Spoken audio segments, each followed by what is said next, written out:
Halloween is the season where we're facing our fears, is it not? Is it not the moment where we're looking in all the dark corners to see what's there, jazzing ourselves up for a shock? So I thought, what better season to recommend you some climate books? Don't click away, no! Come back, give me 1 second of your time. If you like sticky, shiny rewards, if you respond well to badges and stickers, I'm gonna need you to stay until the end of this video. Not only because you will then deserve a good shiny lollipop sticker for staying around and at least listening to my suggestions, but also because you'll be in on a secret I've been keeping for months, for years. And I think if you're a fan of rewards, you might like it. Now, as a human, there are undoubtedly things that are out of our control. And there are also so many things that are really, really hard to compute and face. But it's interesting to me that Halloween is the time where we try and face those things that freak us out. We almost kind of enjoy the fear a little bit. There's a little bit of a thrill in being able to take more than you thought you could, to absorb more gruesome, more dramatic, bigger stories than you would have in the rest of the year. And when I get through a scary film, which is rarely, that I didn't think I could, there is an element of pride, a bit of like, yeah, I faced that. And I always think about how ultimately, when it comes to the climate crisis, what we're facing is actually an optional apocalypse. Something where the world doesn't need to end. People do not need to be harmed. There are options. It is not an act of God or vampires or ghouls or the supernatural. Just people with little flesh and little brains and little keyboards inventing the future that we're about to walk into. And I always feel better when I have a problem after going to the library. If I was able to completely shut out all of my climate anxiety, all of my knowledge about what is going on in the world and how fast things are going to change, I would. But I've tried that for several years and it don't work. I find it's actually scarier to push those thoughts and those feelings and those questions down where they can fester and eat us up inside, rather than looking at the facts, cold hard, give it to me doc, and even, excitingly, finding our place in the solutions. Because solutions there are. All the heroes don't have to die in the end. We don't need to be strung up in a sleeping bag and set on fire. This is a stack of books that bear witness to the truth, yes, the diagnosis, but also so many of the very possible and very exciting outcomes that I, after reading more and more, genuinely believe are possible. So if you're considering reading your first climate book this Halloween, because look, it's on theme. It's the holidays. You don't have to do it again if you didn't like it, but why not try? I have collected some of the climate books I have been reading over the past few years that I think might work for you, and I'm going to describe the kind of person that they might interest. Each one I've picked for a different reason. Each one is slightly tailored to a different personality or different mindset, or different situation. And I guarantee at the end of this video, you will be interested in one of these books. And if you're not, comment below and I will find you a different book. That's how confident I am. So without further ado, let's get into the books.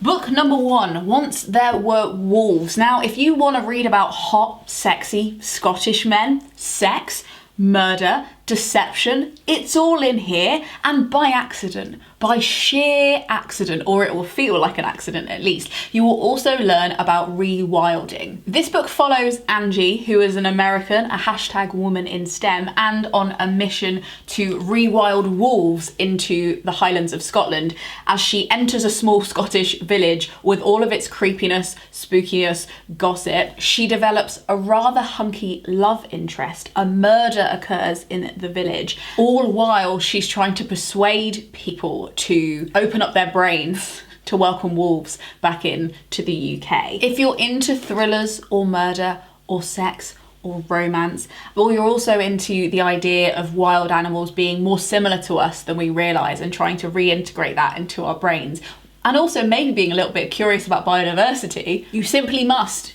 I insist, give it a try. The next one is Losing Eden. This is a non-fiction collection of essays about our mental health and the wild. In this book, I learned that the average UK toddler spends less time outside per year than the average UK prisoner. And other other cheerful facts, but it's also genuinely really interesting about the effect that immediate great effects being outdoors can have on our mental health.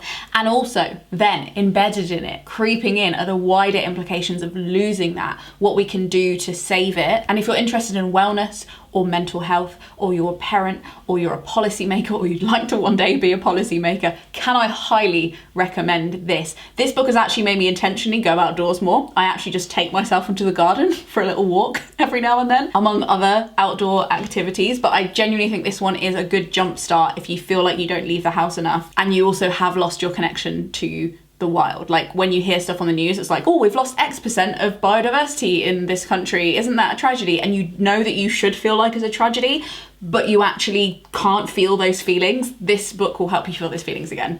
We Are the Weather, still ultimately my favourite book on the climate. The book that made me give up meat, finally, after reading all of the facts and ignoring them all. This is a book written by Jonathan Safran Foer, who is a novelist. It's beautifully written. It talks about genocide, members of his family surviving the Holocaust, and what it means to collectively, accidentally try and kill ourselves through apathy. It's really moving. It's really literary. If you're in for a zoom out approach to the climate that isn't written like an environmental book, do you know what I mean? If it's not written like any of the other books on the climate, then this one might be the one to unlock yourself. And it would also be suitable for somebody who understands the arguments for veganism but practically can't do it in their lives. This is much more about impact and the nuances of cutting down collectively on eating meat rather than identifying as a vegan, because if that annoys you or you can't do that, then this is the book for you. If you like a good story and you also have a short attention span, may I confusingly recommend you the longest book in this list. This is called The Overstory by Richard Powers. If you haven't heard about it before, it's one of my favourite books ever because it's secretly 7 books in one, and it flits between lots of different people's stories through lots of different time frames and their relationship, bear with, to trees. It's edge of your seat, gripping, thrilling, lots of tactile emotions and interesting, filled out characters. It's really such a force of nature itself. And at the end, you might start cracking your apathy when it comes to trying to realise what the future might look like and the courage to join some movements that you might at this point feel are a bit weird. If you need strong characters and never a dull moment stuff, this is your book.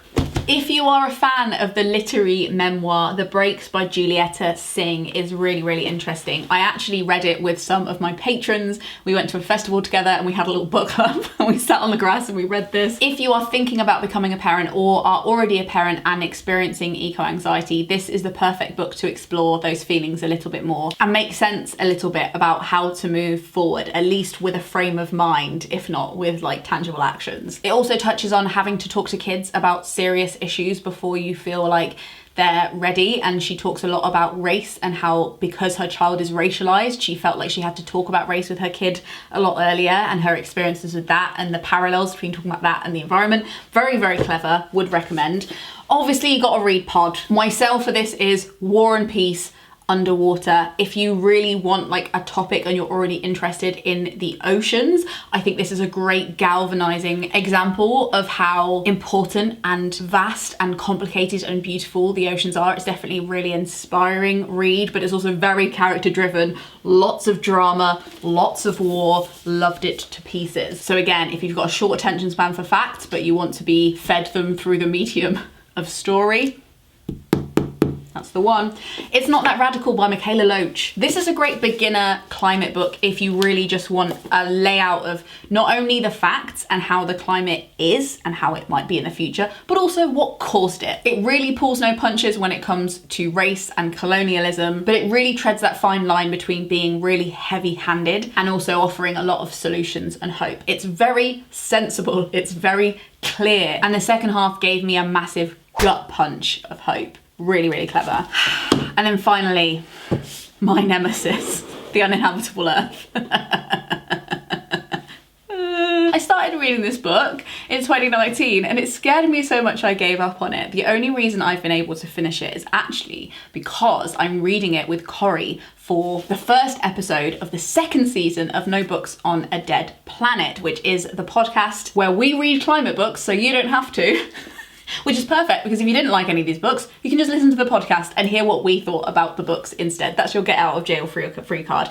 But this book really lays out in graphic detail all of the possibilities of how the future will look if we carry on the path that we are. It's actually not as doomy as I thought it was going to be. Towards the end, I was like, actually, this is kind of a really useful, hopeful book. It's just that the first 2/3 are the giving it to you straight Mary Poppins of climate fact, but it's also written in a really kind of beautiful literary way. It's not written in a reportage, factual, documentary way. It's written in quite a story-driven way. So that surprised me as well. If you would like to read this book with us, you can start today. I am releasing that episode where I talk to Corrie about the book at the end of October, so you can have a little spooky month reading this book with us. And that brings me, if you'd allow me to be sincere for a second, to talk a little bit about my surprise and my project No Books on a Dead Planet. You might have seen that this series started on YouTube. I'm moving it completely to audio now. It's going to be, in the traditional sense, a podcast, and it's now available on all podcast platforms. That's so exciting. So if you want to listen to season 1, you can get it anywhere. I started this project because I wanted to invite people to have awkward conversations with me about the climate, because I struggle to have conversations about it myself. I think it's one of the most awkward topics to bring up. You feel like if you bring it up, you'll ruin somebody else's day. And also, I didn't feel like I had the language. I didn't even have an idea of what a conversation about the climate should even sound like. And what I've always known I can chat about is books. Not only because they're fun, but they also give you a framework, something to learn and talk to people about. We don't know what we don't know, and interacting with these books, even briefly, even flicking through them, at least gives us something to start talking about. I recently watched the Mr. Rogers film, and it made me cry quite a lot. And in it, he has this phrase, if it's mentionable, it's manageable. The idea that one of the biggest barriers to dealing with something is when we don't even feel like we can talk about it. We can't even approach it. So my plan with this podcast is to at least get people having modelled conversations about the climate, so they might be able to start talking about it themselves. I really think it's one of the biggest problems this century that we're holding all of this in. We're watching wildfires spread across the world. We're watching the oceans rise, and we feel too darn awkward to even bring it up to the people we love, and that breaks my heart. So I believe in dopamine doom, that we can giggle about the things that scare us. So there is a lot of laughing in these podcasts too. It would mean a lot to me if you went over and you gave it a try. And because I am determined to not have a sponsor, we know how I feel about sponsors on this channel. You don't know how I feel about sponsors. There's some videos here. Because I'm determined not to have a sponsor for the podcast, and because I, like many of you, really respond to rewards and stickers and badges, I have been developing, along with my good friend Sophie, who designs those dresses that I wear all the time, some Positive Panic badges. These are iron-on or sew-on patches made from 100% recycled thread. So instead of me producing more clothes and putting that out into the world, you can make anything you already own a piece of merch. You can enjoy them just because you want to support the podcast, you want to look stylish, and maybe you want to start an inverted conversation with somebody you know about the climate. But you can also treat them like Scout or Guide badges, where you can set yourself a little task that's customized to you and earn them. This is actually the one that I've just earned from reading this book. To get this badge, you can either read your first book on the climate ever, it can be any book, or if you've read a few books on the climate, you can pick that book, the book that you were terrified to read, the one that you know will change your mind and you don't want it. That was this book for me, and now I've read it, I get to have my badge. And for some reason, that makes me do things. I don't make the rules. I won't bore you with it now, but if you want to know more about these badges and support the podcast, I will leave the links in the description below. I'm gonna have loads of reels on Instagram chatting about them too, so make sure you follow me on there. This video and this whole channel was made possible by the Gumption Club, who tip me per video to make sure these videos keep happening. If you have read a book about the climate that you actually liked and helped you, please, for the love of God, leave that below. We need more. We need to know all of them. We need a list. And if this video has made you want to pick up one of these books, I'd love to hear which one you plan to read, and maybe we can keep you to it. Maybe you can earn your No Books on a Dead Planet badge. I believe in you. Here's to facing the truly spooky things in our lives this month. Frog Smog out.